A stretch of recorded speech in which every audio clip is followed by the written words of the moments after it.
भक्तजनों, अब सुनते हैं शनिवार व्रत की विधि एवं कथा। इस दिन शनि की पूजा होती है। काला तिल, काला वस्त्र, तेल, उड़द शनि को बहुत प्रिय है। इसीलिए इनके द्वारा शनि की पूजा होती है। शनि की दशा को दूर करने के लिए यह व्रत किया जाता है। शनि स्तोत्र का पाठ भी विशेष लाभदायक सिद्ध होता है। कथा। एक समय सूर्य, चंद्रमा, मंगल, बुध, बृहस्पति, शुक्र, शनि, राहु और केतु इन ग्रहों में आपस में झगड़ा हो गया कि हम सब में सबसे बड़ा कौन है। सब अपने अपने को बड़ा कहते थे। जब आपस में कोई निश्चय न हो सका तो सबके सब आपस में झगड़ते हुए इंद्र के पास गए और कहने लगे कि आप सब देवताओं के राजा हो, इसीलिए हमारा न्याय करके बतलाओ कि हम नव ग्रहों में सबसे बड़ा कौन है। राजा इंद्र इनका प्रश्न सुनकर घबरा गए और कहने लगे कि मुझ में ये सामर्थ्य नहीं है जो किसी को बड़ा या छोटा बतलाऊं। मैं अपने मुख से कुछ नहीं कह सकता। हाँ, एक उपाय हो सकता है। इस समय पृथ्वी पर राजा विक्रमादित्य दूसरों के दुख का निवारण करने वाला है, इसलिए तुम सब मिलकर उन्हीं के पास जाओ, वही तुम्हारे दुखों का निवारण करेंगे। ऐसा वचन सुनकर सभी ग्रह देवता चलकर भूलोक में राजा विक्रमादित्य की सभा में जाकर उपस्थित हुए और अपना प्रश्न राजा के सामने रखा। राजा उनकी बात सुनकर बड़ी चिंता में पड़ गए कि मैं अपने मुख से किसको बड़ा और किसको छोटा बतलाऊं। जिसको छोटा बतलाऊंगा वही क्रोध करेगा। परंतु उनका झगड़ा निपटाने के लिए एक उपाय सोचा कि सोना, चांदी, कांसा, पीतल, शीशा, रागा, जस्ता, अभ्रक और लोहा नवों धातुओं के 9 आसन बनवाए। अब आसनों को क्रम से, जैसे सोना सबसे पहले और लोहा सबसे पीछे बिछाए गए। इसके पश्चात राजा ने सब ग्रहों से कहा कि आप सब अपने अपने सिंहासनों पर बैठिए। जिसका आसन सबसे आगे है वह सबसे बड़े, और जिसका आसन सबसे पीछे है वह सबसे छोटा जानिए, क्योंकि लोहा सबसे पीछे था और वह शनिदेव का आसन था। इसीलिए शनिदेव ने समझ लिया कि राजा ने मुझको सबसे छोटा बना दिया है। इस पर शनि को बड़ा क्रोध आया और कहा कि राजा, तू मेरे पराक्रम को नहीं जानता। सूर्य एक राशि पर 1 महीना, चंद्रमा 2.25 महीना 2 दिन, मंगल 1.5 महीना, बृहस्पति 13 महीने, बुध और शुक्र 1 महीने, परंतु मैं एक राशि पर 2.5 अथवा 7.5 साल तक रहता हूँ। बड़े बड़े देवताओं को भी मैंने भीषण दुख दिया है।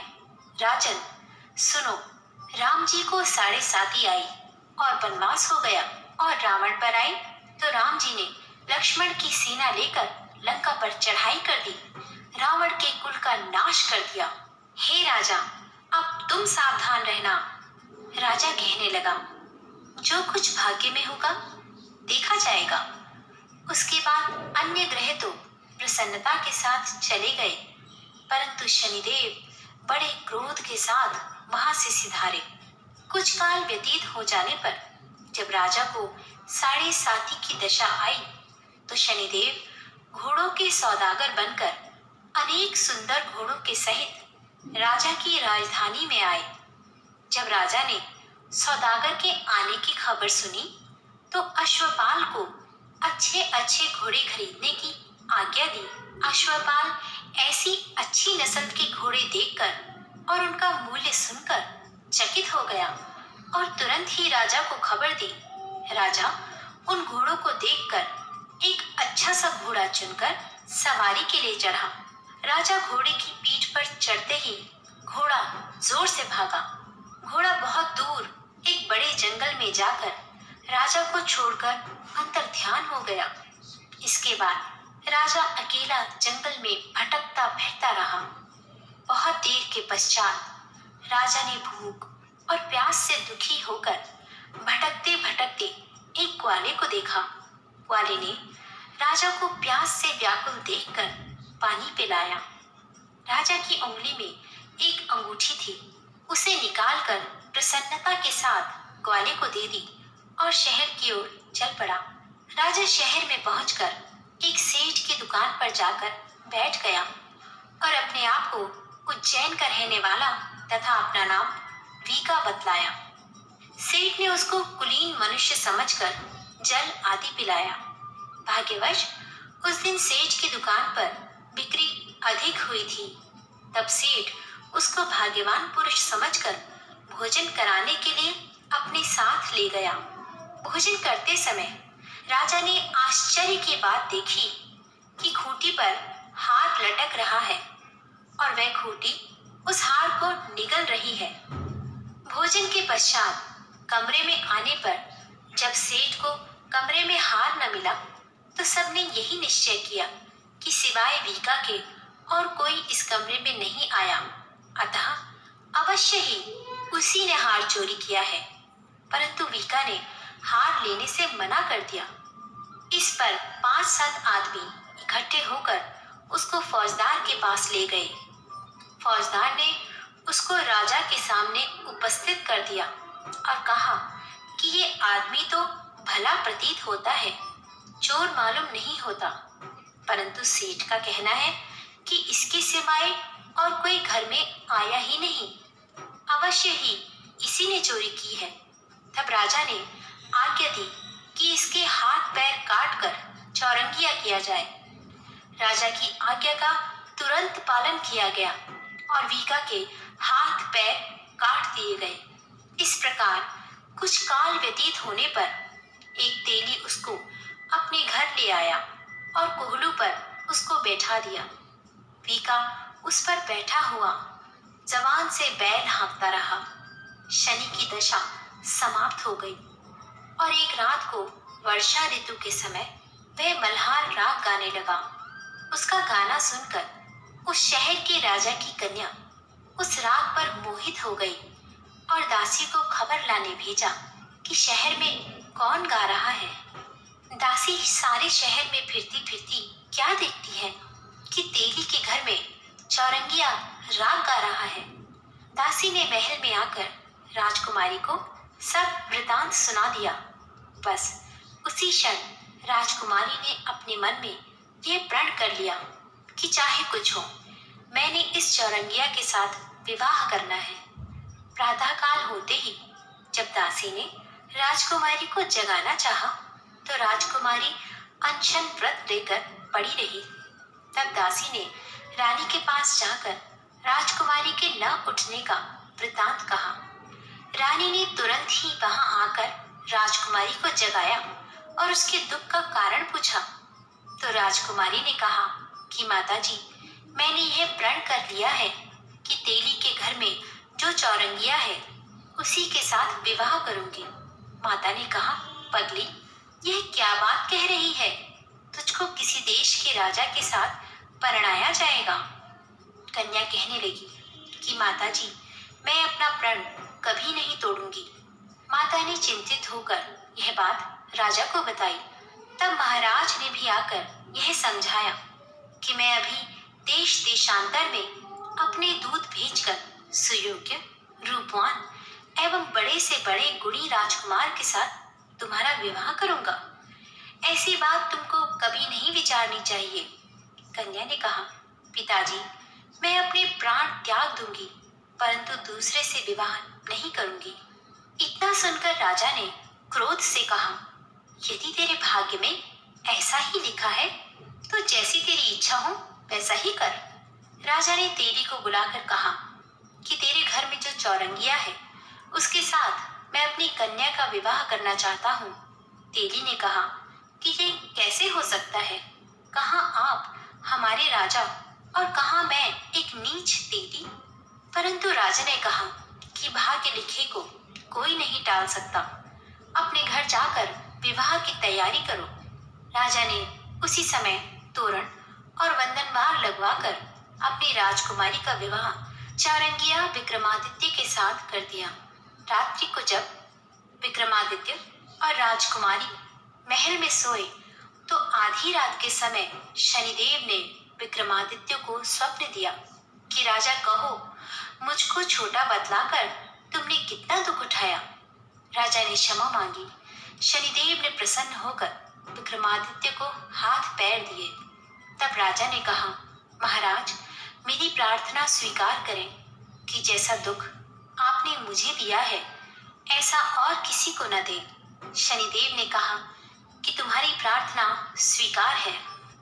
जो मनुष्य मेरी कथा सुनेगा या कहेगा उसको मेरी दशा में भी कभी किसी प्रकार का दुख नहीं होगा, और जो नित्य ही मेरा ध्यान करेगा या चींटियों को आटा डालेगा उसके सब मनोरथ पूर्ण होंगे। इतना कहकर शनिदेव अपने धाम को चले गए। राजकुमारी की आंख खुली और उसने राजा के हाथ पांव देखे तो आश्चर्य को प्राप्त हुई। उसको देखकर राजा ने अपना समस्त हाल कहा कि मैं उज्जैन का राजा विक्रमादित्य हूँ। यह सुनकर राजकुमारी अत्यंत प्रसन्न हुई। प्रातःकाल राजकुमारी से उसकी सखियों ने पूछा तो उसने अपने पति का समस्त वृतांत कह सुनाया। तब सबने प्रसन्नता प्रकट की और कहा कि ईश्वर ने आपकी मनोकामना पूर्ण कर दी। जब उस सेठ ने यह सुना तो वह विक्रमादित्य के पास आया और राजा विक्रमादित्य के पैरों पर गिरकर क्षमा मांगने लगा कि मैंने आप पर चोरी का झूठा दोष लगाया, अतः आप मुझको जो चाहे दंड दें। राजा ने कहा, मुझ पर शनिदेव का कोप था, इसी कारण यह सब दुख मुझको प्राप्त हुआ। इसमें तुम्हारा कोई दोष नहीं। तुम अपने घर जाकर अपना कार्य करो। सेठ बोला कि मुझे तभी शांति होगी जब आप मेरे घर चलकर प्रीतिपूर्वक भोजन करेंगे। राजा ने कहा, जैसी आपकी मर्जी हो वैसा ही करें। सेठ ने अपने घर जाकर अनेक प्रकार के सुंदर भोजन बनवाए और राजा विक्रमादित्य को प्रीति भोज दिया।